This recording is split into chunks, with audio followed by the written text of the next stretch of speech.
like they've got nothing to prove. And I'm going to insist, especially after what I witnessed this past weekend in Landover, Maryland, that the floor is raised. Good morning to you. Good Wednesday morning. I'm Dejan Kovacevic of DK Pittsburgh Sports. This is Daily Shot of Steelers. It comes your way bright and early every weekday. If you're into hockey and or baseball, I also offer daily shots of Penguins and Pirates in case those might interest you. The Steelers are back at practice today, beginning at 12:30 p.m. It's Ravens week.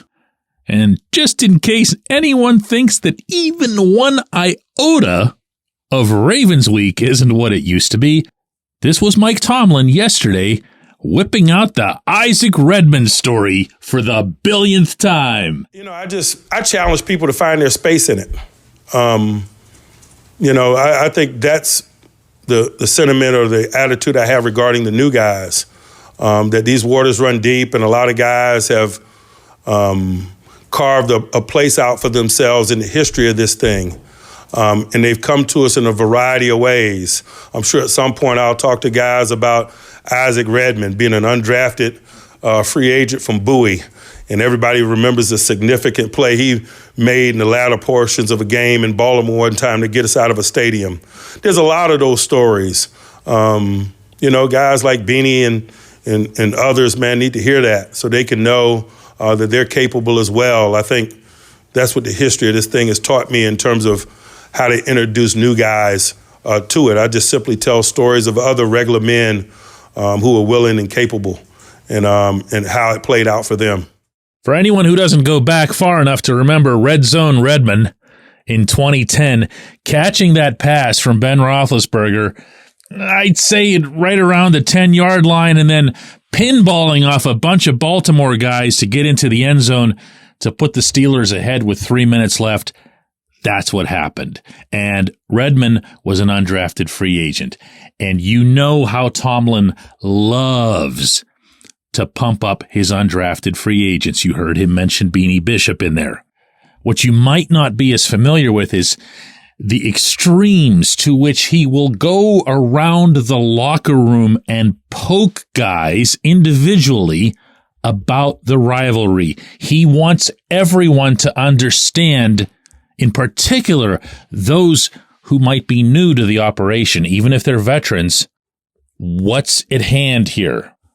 What kind of games have been played in the past? How close almost all of them have been, seemingly all decided by 3 points. And if you happened to have played for Baltimore at any point in your football life, well, let's just say that Patrick Queen's in for more poking than most. But even as that chapter of this season begins to unfurl, I want to close another, at least as much as you can close anything after 9 games, and that's this. The bar has to be raised. The expectations have to be raised.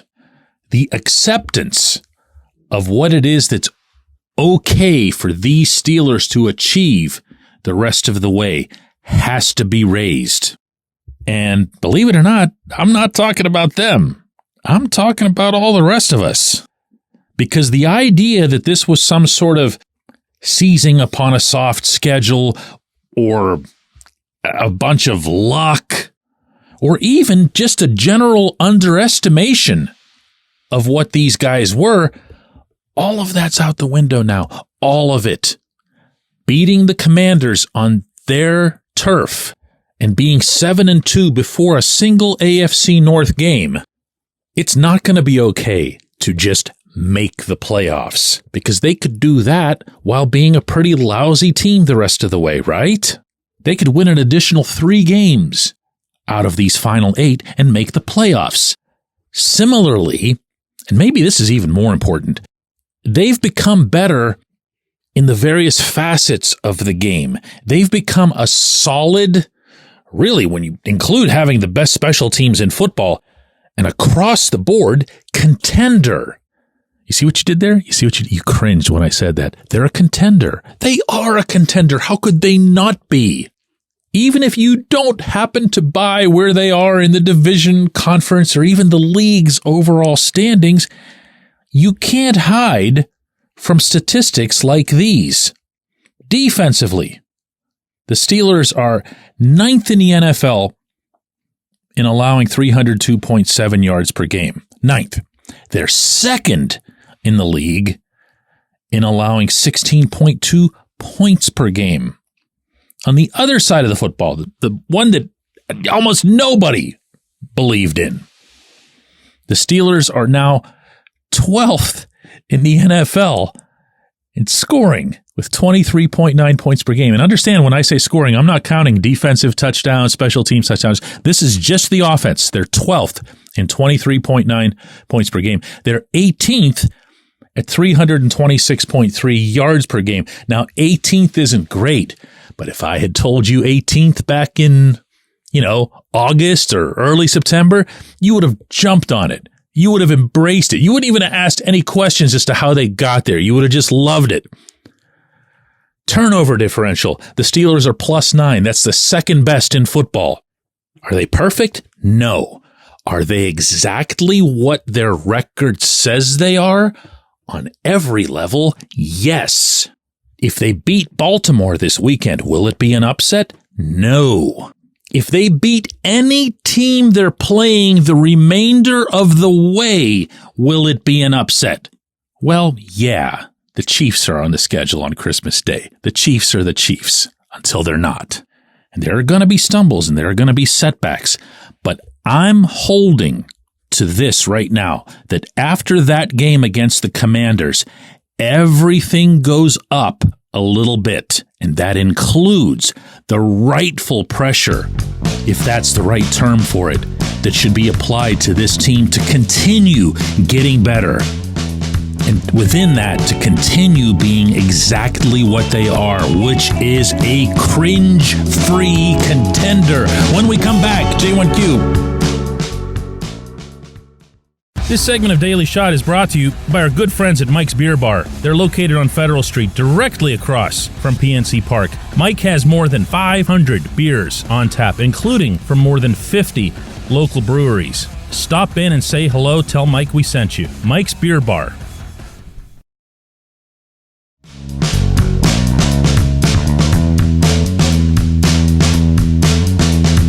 Today's J1Q comes from Jacques in Newport News, Virginia.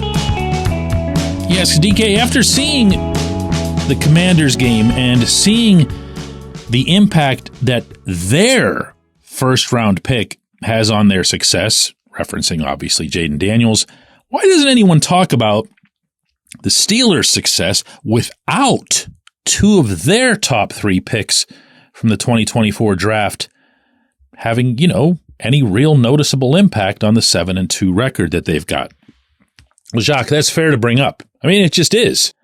In fact, as this little surge took place here, meaning the offensive surge that really began, if you think about it, with week 6, whenever Justin Fields was still at the helm at quarterback, Steelers have been averaging 30.75 points per game since that game, 3rd highest in the NFL. And if you just stay within that time frame, the Steelers didn't have any of their top 3 picks out there because Zach Frazier was hurt for 2.5 of those games. So right, no Frazier, no Troy Fautanu, and no Roman Wilson. And now, as long as we're taking this concept somewhere, if you factor in that Elandon Roberts has displaced Peyton Wilson as the inside linebacker next to Patrick Queen, now how many guys are you talking about missing from that draft class? Really, we're just down to Mason McCormick, and now, of course, Frazier that he's back. But yes, of course it does say something, because, as I believed whenever this class was executed this past spring, it's going to be a good one. I'm not sure what to think about Wilson just yet, but Fautanu really showed himself before his season-ending injury. Or he'd at least begun to show himself. I think that's a fairer way to state that. Frazier's looking like he might be a franchise center. And Wilson's going to have his time. He's going to become more reliable on run defense. Landon's not going to be around forever. You're going to see him back out there. And McCormick's obviously shown really well in his own right for a late-round guy. So yeah, hats off in that regard. I'm sure they would rather not have to fight through this scenario that you're citing, but it's real. And because it's the NFL, sure, most teams, not just Washington, are going to benefit immediately from at least 3 is usually a high number, but 2 guys will generally make a significant and immediate impact. So yeah, there it is. You wanted somebody to talk about it, and I talked about it. I appreciate everybody listening to Daily Shot of Steelers. Don't forget that at 4 p.m. today, there's another episode of the Double Shot of Steelers, and then we'll be back with another one of these first thing tomorrow morning.